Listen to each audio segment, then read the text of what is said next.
Maligayang bati, ako si Professor Orion at ako ang iyong facilitator para sa kursong Orion Learning Dangerous Goods Awareness. Kasama si Professor Learning. Maligayang bati, ako si Professor Learning. Binabati namin kayo para sa paglalakbay sa paglawak ng ating kaalaman sa mga peligrosong goods. Para sa kursong ito, sasagutin natin ang mga tanong na ito. Ano-ano ang mga mapanganib na goods? Bakit kailangan nating malaman kung ano ang mga ito? Paano natin makikilala at pangasiwaan ang mga goods na ito ng matiwasay? Ang mga sumusunod na module ang sasagot sa mga katanungang panimula ukol sa mga mapanganib na goods, probisyon, klasifikasyon, pagmarka at pagtatak, pangangasiwa at patakaran para sa emerhensiya.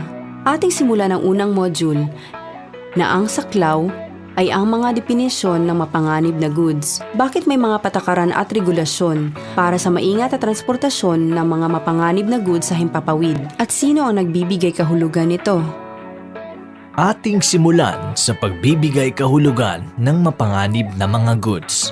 Ang mga mapanganib na mga goods ay mga artikulo o materyal na may dalang peligro sa ating kalusugan, kaligtasan, ari-arian at kapaligiran.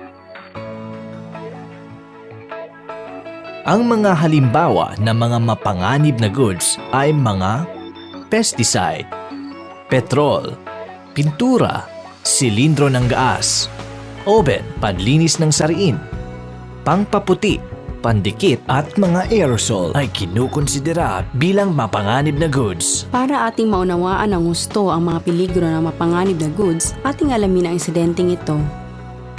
Noong Mayo 11, 1996, Miami International Airport. Isang ValueJet flight ang inihanda sa paglipad. Inilagay ng isang cargo loader ang ilang kahon ng 140 wala na sa petsang mga oxygen generator na maluwag na nakaimpake sa bubble wrap sa may gulungan ng cargo hold na eroplano.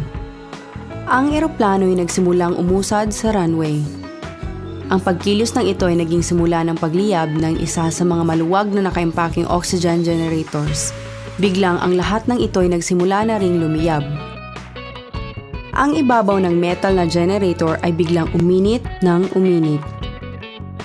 Ang kahon at ang bubble wrap ay nasunog at ang iba pang kanyang nasasaklawan. Bumagsak ang eroplano na ikinamatay ng lahat ng nakasakay. Ito'y maliwanag na definisyon ng mga mapanganib na goods sa hindi pagsunod ng mga nakalahad na pamamaraan. Ito'y simula sa paghatid ng embarkador ng mga mapanganib na goods sa eroplano na hindi naman sinunod ang mga tamang patakaran sa pangangasiwa ng mga mapanganib na goods. Ang kumpanya ng eroplano ay hindi naman sumunod sa mga pamantayan at ang pangangasiwa ng mga panganib na goods kalunos-lunos. Isang trahedya nga talaga. Upang maiwasan ang mga katulad ditong mga aksidente, may ginawang patakaran para sa mga mapanganib na goods. Profesor, pwede mo bang sabihin kung sino ang gumawa ng mga patakaran at regulasyon ng mga ito? Oo naman. Ang United Nations ay humirang ng 2 komite upang ibigay ang kanilang rekomendasyon para sa pagdadala ng mga mapanganib na goods. Sila'y hinirang na Committee of Experts o COE at International Atomic Energy Agency o IAEA. Base sa mga rekomendasyon ng 2 komite, ang ICAO ay inilathala ang technical instructions kasama ng Annexure 18 sa Chicago Convention bilang basihan ng lahat ng regulasyon para sa ligtas na transportasyon ng mga mapanganib na goods panghipapawid. Base sa ICAO Technical Instructions o TI at ng Annex 18 International Air Transport Association ay gumawa sila ng madaling maintindihan na manual at ito'y magsisilbing dokumento para sa transportasyon ng mapanganib na good ng industriya ng paliparan. Ang regulasyon para sa mapanganib na goods manual na inilathala ng IATA ay binabago kada taon. Ang striktong pagtupad ng regulasyon sa pagpapadala ng mga mapanganib na goods ay napaka-importante sapagkat napaka-imposibleng lapatan ng aksyon ng eroplanong nakalipad na.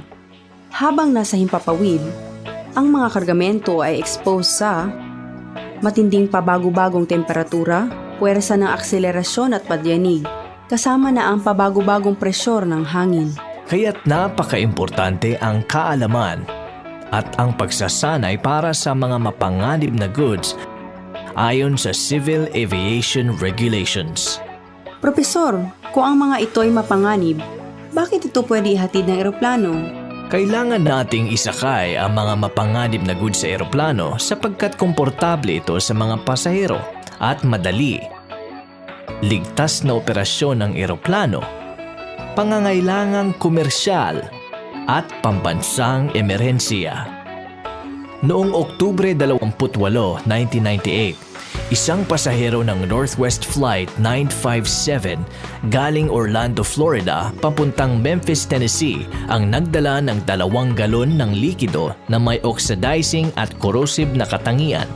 Ang likidong ito ay nakalagay sa 2 1-galong plastic na bote at nakaimbak sa isang container ng yelo.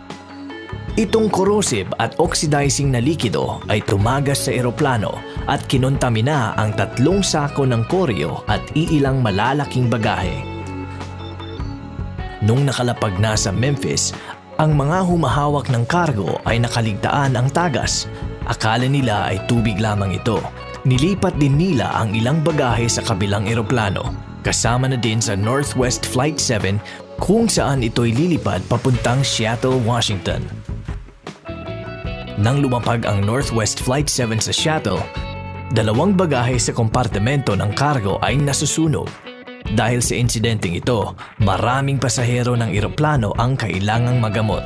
Ang suma total na pinsala ng Northwest ay nagkakahalaga ng sobra sa $40,000.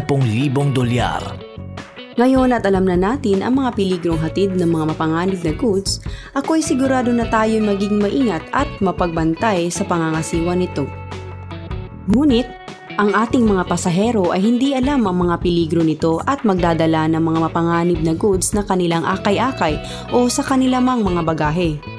Kaya, ipagkalat ang kamalayan sa mga pasahero ukol sa mga mapanganib na goods sa pamamagitan ng signage, mga paskil, pamphlet at ticket. Sa module na ito, natutunan natin ang definisyon ng mga mapanganib na goods. Bakit may mga patakaran at regulasyon para sa maingat na transportasyon ng mga mapanganib na goods sa himpapawid at sino ang nagbibigay ng mga kahulugan para sa kanila. Maraming salamat.